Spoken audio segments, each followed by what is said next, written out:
And what up, everybody? Welcome back to Furrow Publications YouTube channel. On this channel I talk about zines and DIY publishing. And I needed to come out, get some fresh air. I'm out here with my puppies because Sundays is a day that I reflect on what I succeeded and failed at throughout the week. But on top of that, Sunday is also my day to get everything ready for the Medium platform. And because I decided to launch another publication on the Medium platform, that took up quite a bit of time today. And I actually launched it, and I have the first article up already, and this is kind of like the logo or whatever, so boom. And if you're interested in that, go ahead and peep that out. So for me, one of the things that I want to talk about today was one, about not beating yourself up, right? So like, I kind of missed a few articles on Medium, haven't fully been there as much as I should have been. But like, instead of basically nagging myself about what I haven't done or what I should have done, I just acknowledged that I dropped the ball there and then picked the ball up and kept moving. And I think sometimes as creatives, we get in our own heads and we start beating ourselves up about, why did you do that? Why didn't you do that? You know, why did you spend this and this and that and this and that? It becomes a bit much, as opposed to acknowledging and understanding that there's a problem and then moving forward from that problem.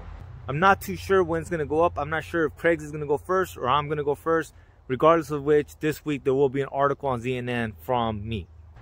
And that's another topic for today, right? Like, I've just been in the house, you know, reading, writing, and things like that. And like, eventually as creatives, like, we need to go outside, man. We need to walk or run or do things, right? And a lot of times we don't add that aspect, going back to the 3 habits that I think people need, right? They need habits that will help them emotionally, physically, and mentally.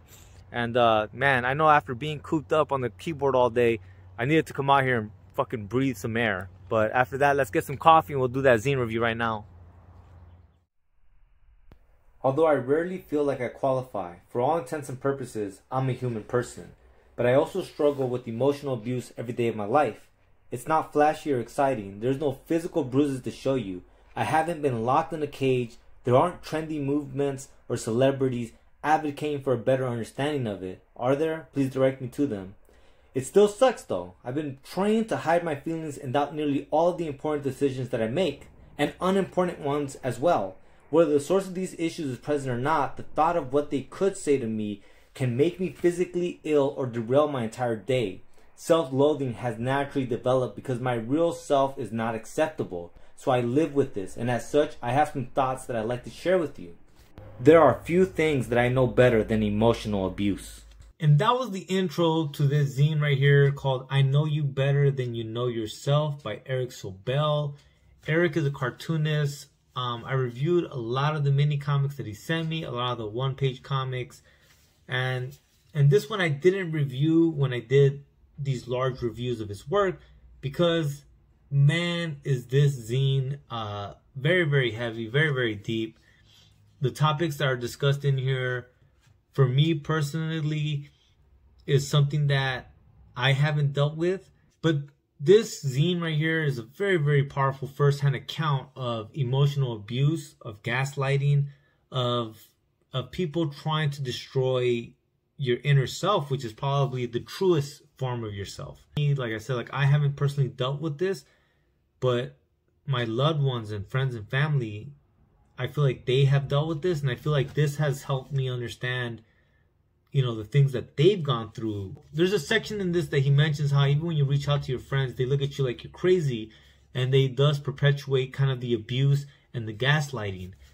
And I caught myself reflecting, and you know, without a doubt, I can say that I think I've done that to, you know, my best friend, you know what I mean? And so it becomes hard to fully understand it, the mechanics of it. And so then you view it from the perspective that you have, that you've lived through. And in that way it becomes dangerous because, you know, you kind of perpetuate, you know, victim blaming, and you try to make it seem like it's so easy to do this thing. And a lot of that just comes from a lack of understanding. So this zine is very, very important, man. And I wrote, like, I have hella notes, man, because that shit was deep. And I'm gonna go down this list because I wrote it down because I thought it was important. So, overly humanizing abusers can let victims fall back into vicious cycles. I thought that was very powerful. And he talks about how he deliberately refers to this person as his abuser and him as the abused. because words have power, right? You know, language to logic, right? The way we view things, a lot of times the way we speak, it helps to create a certain perception of it. And it's kind of affirming that he's not crazy and that this abuse is occurring. So I thought that was hella powerful. A substantial amount of abusive behavior falls under what most people would consider normal. And in one of the most powerful portions of the zine where Eric talks about not necessarily what is said, but what the intent of what was said. And that's something that I know about because I've dealt with, you know, jail and things like that. And so like I learned very early on that there's always what we used to call double speak, which I don't know what it's called out here, but like in the sense of like, there's a way for someone to tell you, fuck you, I hate you, you know, if I get the chance, I'm gonna do you dirty, without them telling you, fuck you, I hate you, I'm gonna do you dirty if I get the chance. I understand these aggressions and microaggressions, and I think that that was another very powerful point in the zine of like, you know, there's what was said literally, and then there was the intent. Like I can laugh off a joke that just landed wrong if I know the intent was literally just a joke. But if I know for a fact that your statement was intended to disrespect me, now we have a problem. And then lastly, and this is what made me like, it just made it sink in for me, was he talks about how like people that have dealt with this kind of abuse, what ends up happening is that it starts destroying their other relationships, or a mini war zone is what he labels it. And it reminded me of a close friend that I have right now of like, you know, a mutual friend that we have was asking him, how was your day and things like that. And he felt like, why is this person questioning me and this and that? And I didn't understand, like, in my mind, I was like, well, what's the big deal? Like, I'm not understanding. And then after reading the zine, like, I have a better understanding of what it is, because this friend of mine definitely is dealing with these kind of situations at home. You know, my best friend talks to him, you know, it's coming from a good place, but he's so used to being on edge, and he's so used to battling and having to fight for his stake and his respect, and in the way that he copes is by pushing everyone away and just being by himself.